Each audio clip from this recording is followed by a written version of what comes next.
Alors, à ton avis, où est-ce que tu te situes? T'es plutôt un aristo ou t'es plutôt un prolo dans le ping français? Voilà, c'est une question qui te paraît peut-être un petit peu étrange. En fait, ça m'est venu, j'étais en train de réviser un cours, une leçon de CM2 sur l'Ancien Régime avec mes enfants. Et vous savez bien qu'on a l'habitude de classer la société à cette époque-là en trois ordres.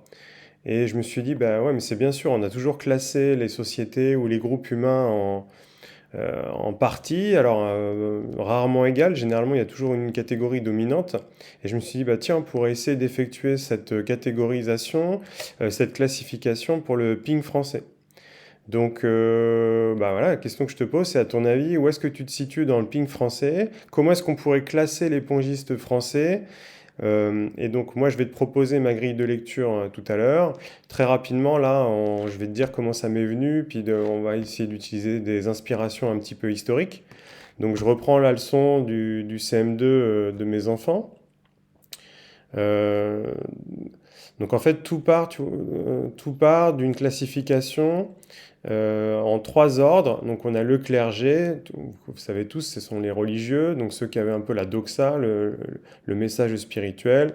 La noblesse, donc qui était une noblesse de cœur, mais aussi généralement qui était une noblesse propriétaire, qui avait donc les fortunes.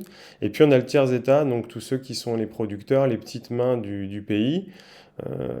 Et donc voilà, on voit qu'il y a une grande disproportion. Donc moi, bien sûr, les zones là, ne sont pas respectées. Ce qu'il faut regarder, c'est plutôt les pourcentages.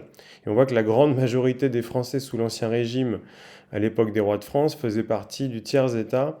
Et donc c'est une catégorie qu'on considérait, dans les leçons en tout cas qu'on donne à nos enfants, comme accablée et qui subissait les privilèges euh, et les avantages des catégories supérieures qui étaient le clergé et la noblesse. Donc ça, c'est notre représentation, c'est mon point de départ un peu. Comment est-ce qu'on va pouvoir se servir de ça pour faire un parallèle avec le tennis de table? Alors moi, il y a une classification que j'aime bien, qui est un peu plus ancienne, qui est celle de l'Antiquité, notamment celle de Platon. Et lui, il considérait en fait qu'une société qui était ordonnée, il appelait ça la Calipolis, la belle ville, en tout cas quelque chose une société qui avait de l'ordre, qui fonctionnait correctement. Mais en fait, il y avait une petite quantité de gens qui possédait la raison, donc qui possédait le logos, c'est-à-dire l'argumentaire, la construction argumentative, c'était les philosophes ou les sages. Ensuite, il y avait le timos, donc là c'était un groupe de personnes, plutôt les guerriers, plutôt les gens qui défendaient la cité, et donc là qui avaient une noblesse de cœur en fait, qui avait surtout du courage, de l'honneur, qui avait un code de valeur. Et puis l'épitumia, donc ça c'est tous les gens, on appelle ça le bas-ventre, hein, l'épitumia, mais c'est tous les gens qui permettent au peuple en tout cas de répondre aux besoins primaires, qui est de se nourrir par exemple, ou aux besoins matériels. Alors là, il n'y a pas de notion de suprématie, c'est simplement que chacun a un rôle bien défini. Euh, Là encore, le parallèle avec le tennis de table est pas facile à faire, mais voilà, simplement pour vous dire que les sociétés elles ont toujours été classées, en tout cas souvent été classées en trois groupes humains, et que cette typologie de Platon, elle a été reprise plus tard, même au Moyen Âge. Alors ce qui est intéressant d'ailleurs, c'est que souvent Platon le considère comme un démocrate, et lui il considérait qu'en fait, le jour où le gouvernement est donné au peuple, hein, donc la démocratie, en fait c'est une dépréciation de l'état supérieur, de l'ordre supérieur qui serait un état qui est gouverné par les gens qui possèdent le logos, c'est-à-dire les meilleurs d'entre nous, les plus sages, les plus philosophes. Donc chaque étape serait une dégradation. Alors toute ressemblance avec une période que nous connaissons est fortuite, d'accord? Mais lui, il considérait que une aristocratie de la sagesse et une aristocratie du cœur, c'est toujours meilleur qu'une oligarchie ou une plutocratie, c'est-à-dire un gouvernement des plus riches, et que c'est encore meilleur qu'un gouvernement, qu'une démocratie, ou qu'on pourrait dire encore pire, une foulocratie, c'est-à-dire un gouvernement par le plus grand nombre, par la foule. Et ça, c'est quelque chose qu'il redoutait en fait et qu'il considérait comme la fin d'un gouvernement de qualité. Alors après, voilà, libre à vous de savoir où on en est, nous, dans cette révolution des gouvernements. Est-ce qu'on reviendra à l'époque du logos? Je ne sais pas. Alors, ce qui va plus nous parler pour essayer de classer les gens en tennis de table, bah, c'est qu'il faut bien qu'on se fie à quelque chose. Et nous, on va plutôt aller dans la classification habituelle des classes dominantes. En fait, aujourd'hui, dans les sociétés occidentales, dès qu'on veut classer les gens, on les met par groupe humain dans un ordre de domination et de possession. Donc c'est un peu la lecture marxiste du monde occidental. Donc il y a une classe dominante qui posséderait le capital, qui écraserait des classes inférieures en les faisant travailler, et ce qui augmenterait encore plus, il bénéficierait du fruit du travail des classes inférieures pour augmenter encore plus ce capital. Et au milieu de tout ça, donc il y a une classe exploitée, écrasée, un groupe humain dominant, et au milieu une classe moyenne qui redoute de terminer dans la classe populaire, qui espère un jour faire partie de la classe dominante, et donc en fait elle est un petit peu entre deux chaises, elle est obligée de respecter les règles du jeu de la société dans laquelle elle vit, parce qu'elle a trop peur du déclassement. Donc voilà, est-ce qu'elle a vraiment une liberté de choix, une liberté d'action? Ça je ne sais pas. Alors là, l'objectif c'est pas de faire de la politique, mais simplement de se dire, ah, là ici il y a un capital, et nous, au tennis de table, on a un capital, c'est un capital de points. Et donc peut-être que c'est la classification qu'on peut imaginer. Et donc on va essayer de classer les pongistes français en fonction, non pas de leur sagesse ou de leur philosophie, mais en fonction du nombre de points qu'ils possèdent, ce qui est quand même le critère le plus objectif pour les classer. Et donc pour ça, on va jeter un petit coup d'œil sur notre fédération de tennis de table. Et donc voilà, et de voir après, avant de savoir comment classer les joueurs, on va essayer déjà de voir combien nous sommes. Donc là, j'ai pris les chiffres de l'année dernière, les chiffres officiels de la fédération. Donc officiellement, l'année dernière, nous étions 254 000 licenciés en France. Donc c'est une assez grande fédération. Alors à l'intérieur, bien sûr, il y a différents types de licenciés. Là, vous voyez, j'ai 34 000 licences événementielles. Alors celles-ci, en fait, on ne les comptera pas, ce ne sont pas des joueurs réguliers. C'est par exemple si le comité ou votre club organise un événement et que quelqu'un passe dans la salle, voilà, c'est pour dire qu'il a participé. C'est une petite licence qui a été inventée, entre guillemets, par la fédération là, depuis quelques années. Euh, Nous, ce qui va nous intéresser, c'est plutôt qu'il y a 100 000 joueurs qui ont une licence promotionnelle, c'est-à-dire que ce sont des gens qui pratiquent mais qui n'ont pas la possibilité de faire des compétitions officielles. Et on a 120 000 licences compétition. Donc en fait, on peut considérer qu'il y a 220 000 joueurs à peu près environ qui jouent au tennis de table régulièrement dans les clubs chaque année en France. Alors, bien sûr, nous, on va s'intéresser encore plus précisément aux 120 000 compétiteurs, puisqu'ils vont avoir un classement officiel. Mais par contre, les licences promotionnelles, à l'intérieur de ça, en fait, on a un petit peu de tout. On va avoir des enfants licenciés comme scolaires, mais on va aussi avoir des joueurs qui, en fait, ont un bon niveau, mais qui ne pratiquent plus, qui ne sont plus licenciés, ou qui n'ont pas fait le pas de la compétition, ou simplement à qui, à mon avis, c'est peut-être une discussion aussi pour une autre vidéo, à qui on ne propose pas de faire de la compétition, ou à qui on ne propose pas de passer en licence compétition. Alors, est-ce qu'ils resteront au ping ou pas? Ça, je ne sais pas. Mais il ne faut pas considérer que les gens dans ce groupe de 100 000 personnes sont des débutants. Il y a des joueurs de niveau correct, même dans les licences non compétition. Alors, nous, ce qui nous intéresse, c'est notre pyramide. Et on va passer dans ces 120 000 compétiteurs. Et donc, on possède tous un classement. La question, c'est de savoir, est-ce que, en fonction de notre classement, est-ce qu'on est un prolo du ping, ou est-ce qu'on est un aristo du ping, ou est-ce qu'on est dans la classe moyenne selon Marx? Donc, on va regarder ça ensemble. Donc là, je fais un petit récapitulatif pour ceux qui ne connaîtraient pas bien les classements, mais normalement tout le monde connaît. Et surtout, je vous invite, alors nous au tennis de table, vous avez vu, on commence, quand on débute, on a 500 points, voilà, ça c'est la première zone de classement. Et après, en fonction de nos victoires ou de nos défaites, on va marquer des points. Donc si on bat quelqu'un qui a le même classement que nous, on va marquer 6 points. Si on perd d'ailleurs quelqu'un qui a le même classement que nous, on perd 5 points. Donc il y a une petite prime à la victoire. Et si on bat quelqu'un qui a énormément plus de points que nous, par exemple 400 points de plus, là on peut aller jusqu'à 40 points au maximum en fonction du coefficient des compétitions ou 28 points. Et puis quand on perd quelqu'un qui a beaucoup moins de points que nous, et bien là effectivement on fait une contre-performance et donc on perd énormément de points. Et donc tout ça, ça nous fait évoluer tous les mois. Et tous les mois, donc on a un nouveau classement. Alors, on part de 500. On peut aller de 100 en 100 jusqu'à 2000 points, c'est-à-dire on va au classement 20. Et ensuite, au-dessus de 20, en ce moment, la limite, elle doit être à 2050 ou quelque chose comme ça, 2070 points. À ce moment-là, on passe dans les numérotés. Donc là, il y a 1000 joueurs, les 1000 meilleurs joueurs français. Donc ils ont des points, mais surtout, ils ont un classement, ils ont un numéro. Voilà, moi à l'heure actuelle, j'ai encore un numéro, alors je ne sais plus exactement, mais je fais encore partie des 1000 meilleurs joueurs français. Donc je suis au-dessus des 2000 points pour l'instant. Alors la question c'est où est-ce que je vais me situer dans cette pyramide des classements. D'ailleurs, est-ce que tu peux mettre pause là, 30 secondes, et est-ce qu'en commentaire tu peux me mettre quel est ton classement? Voilà, ça m'intéresse de savoir à qui je parle sur cette chaîne. Et puis après, on verra comme ça à quel groupe tu fais partie, dans quelle catégorie de pongiste tu peux te classer. Donc voilà, n'hésite pas, tu peux me mettre ton prénom si tu veux, et surtout tu me donnes ton classement. Et puis si tu veux aussi me donner le meilleur classement que tu aies jamais eu, voilà, pour savoir si tu as changé de classe sociale ou si tu as dépassé ton plafond ou baissé de classe sociale. Donc ça, c'est un petit rappel des classements. Et maintenant, on va voir, à votre avis, eh ben, combien il y a de joueurs au-dessus de 1000 points, combien il y a de joueurs au-dessus de 800. Voilà, on va essayer de se dire, est-ce qu'il y a plein de bons joueurs?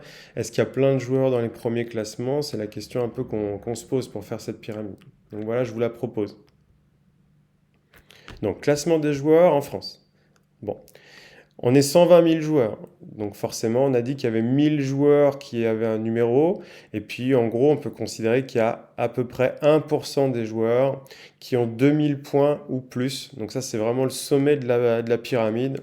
Donc ça serait les meilleurs d'entre nous, ça serait nos aristocrates du tennis de table, si on considère que c'est une qualité d'être un bon joueur de tennis de table. Donc en tout cas, voilà, quand on est dans la pointe de la pyramide, et qu'on est dans les 1% les meilleurs, et ben on a 2000 points ou plus. Après, ce qui nous intéresse, c'est est-ce qu'il y a encore plein de joueurs qui ont des points? Et ben en fait, là, on va voir qu'il y a quelque chose qui est assez surprenant. C'est qu'entre 2000 et 1000 points, d'accord, 1000 points, dans la vision de pas mal de joueurs, ça paraît être un petit classement. Et en fait, non, on s'aperçoit que seuls 20% des joueurs compétiteurs français ont plus de 1000 points. Moi, dans le groupe Ping Booster que j'entraîne, il y a un joueur, là, Florent, qui a 1005 points, puis un autre joueur, Guillaume, qui a 1000 points aussi, ils sont tous les deux ex aequo. Et ben, ils sont 22 millièmes joueurs français. Et donc, en fait, ils sont rentrés dans les 20% des meilleurs joueurs français. Alors qu'ils ont le classement 1000, qui pour eux, je pense, n'est pas un très bon classement. Et c'est ça qui est intéressant avec cette pyramide, c'est qu'en fait, ils se mésestiment, alors que la performance qu'ils ont eue, notamment en étant des joueurs adultes qui ont commencé tard, bah, rentrer dans les 20% des meilleurs joueurs français, c'est déjà une incroyable performance. Et alors là, on arrive dans ce qu'on pourrait appeler le tiers état. Alors moi, je ne le considère pas comme ça, mais c'est la plus grande quantité de joueurs. Et bien en fait, vous l'avez compris, 80% des joueurs, donc forcément moins de 1000 points, mais encore plus que ça, la moitié des joueurs français, des compétiteurs français, de ceux qui ont une licence compétition, ont moins de 600 points. Donc là encore, c'est pareil, si vous voyez quelqu'un qui a 600, ou si un joueur qui a 600 vous parle, il ne va pas se considérer comme étant un bon joueur de tennis de table. Et pourtant, il a déjà laissé la moitié des compétiteurs qui pratiquent le tennis de table en France derrière lui. Donc là, voilà. Après, c'est une question de point de vue.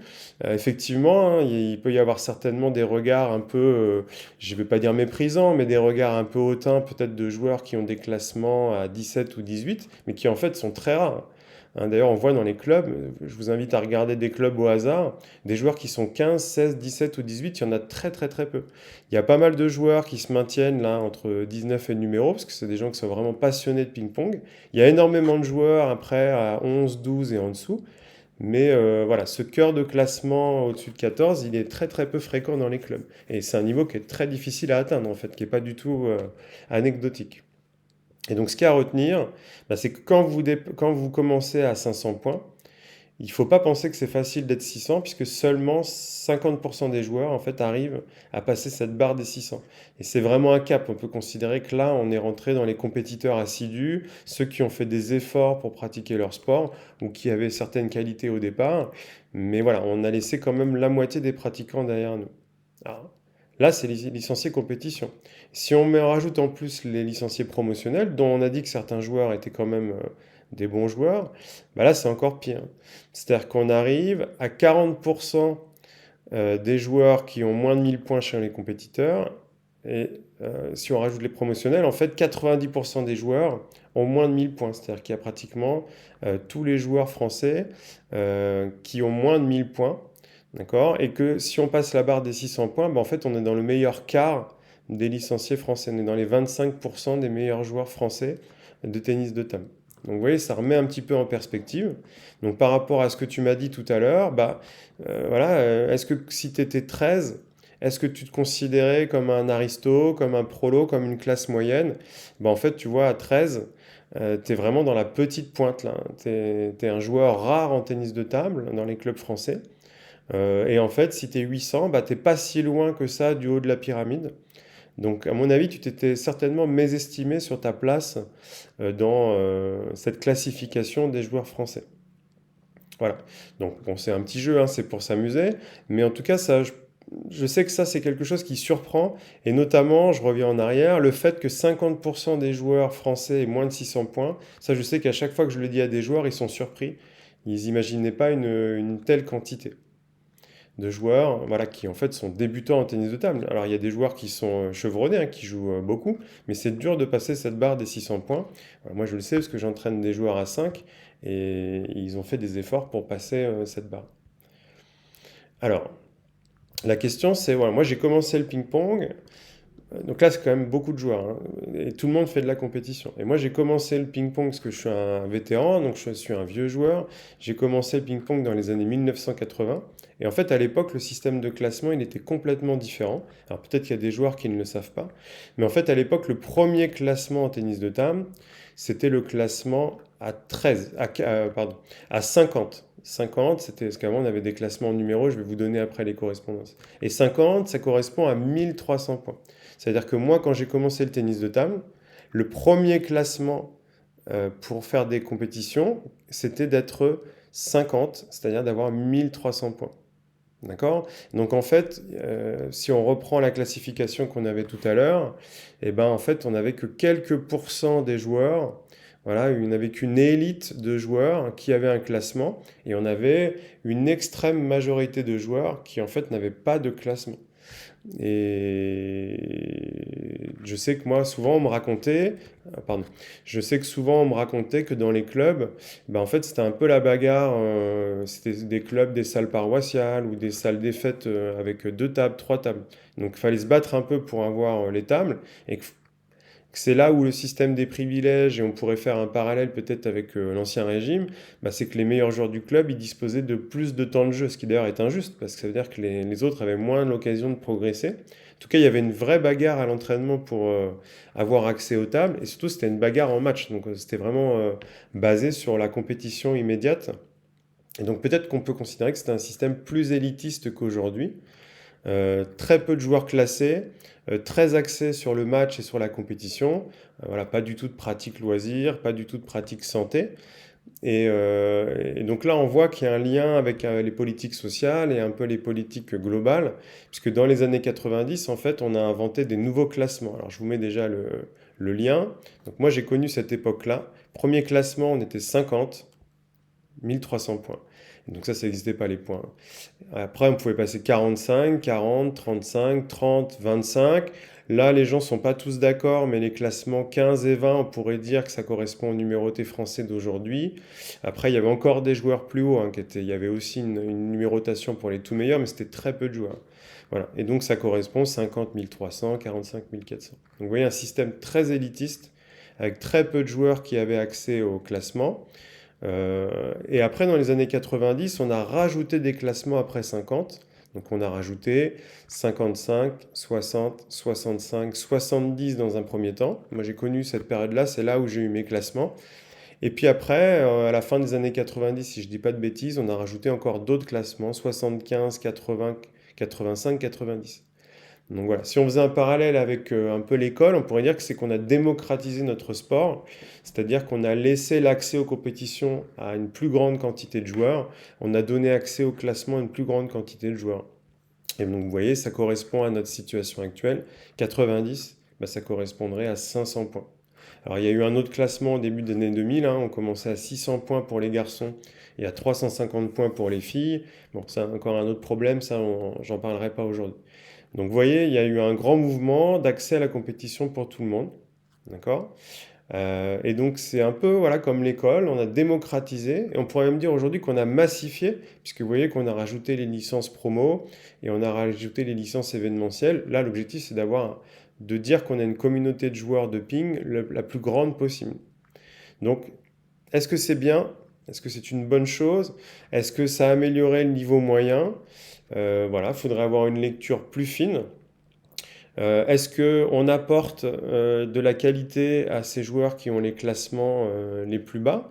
Euh, ou est-ce que le fait qu'on considère que comme ils ont un classement le plus bas, et ben en fait ils viennent pratiquer, ils s'amusent, hein. Vous savez d'ailleurs, quand j'ai fait des interviews, moi je disais, je parlais de mes joueurs, bah, c'est des joueurs compétiteurs petit classement.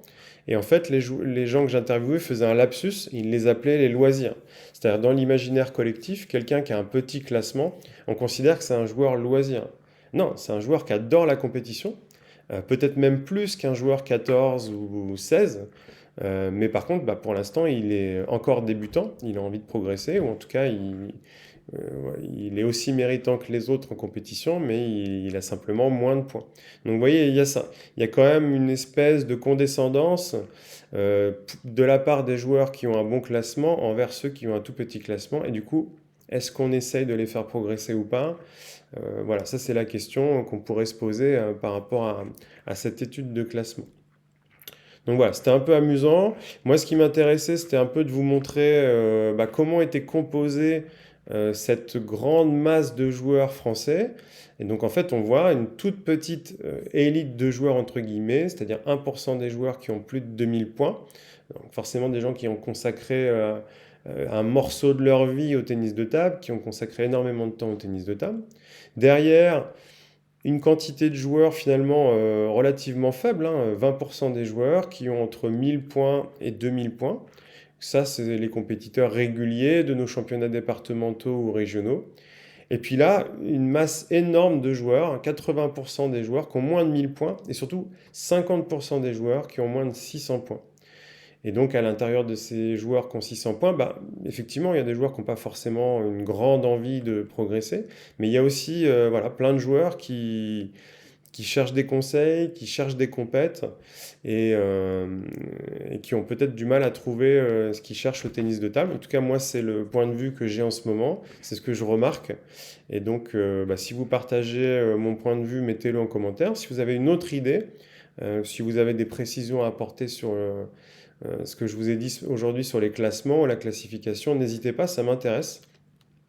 Et puis ce qui pourrait être intéressant sur une prochaine vidéo, eh ben, c'est si on se rappelle de l'Ancien Régime, c'est est-ce qu'il y a un privilège à faire partie des 1% aujourd'hui dans notre système français de classement? Est-ce qu'on considère de la même façon un joueur qui fait partie des 50% les moins bien classés ou qui fait partie des 20% les mieux classés? Voilà, intéressant. Moi, je suis pas sûr que les 1% soient très bien servis non plus, mais libre à chacun d'avoir une pensée ou une idée sur ça. En tout cas, moi, je sais qu'il y a beaucoup de joueurs qui ont moins de 600 points et qui ne se sentent pas très considérés. Ça, c'est une certitude. Et bah, j'essaie, moi, de leur apporter ma modeste contribution, un petit peu d'aide, en tout cas ceux qui sont autour de moi pour les faire progresser. Donc voilà, je vous remercie. N'hésitez pas à me mettre votre classement dans les commentaires, ça m'intéresse. Et puis surtout, voilà, donnez-moi votre avis sur ma petite pyramide des classements et est-ce que c'est pertinent ou est-ce que vous auriez fait différemment. Merci à tous et à bientôt pour une prochaine vidéo. Salut tout le monde!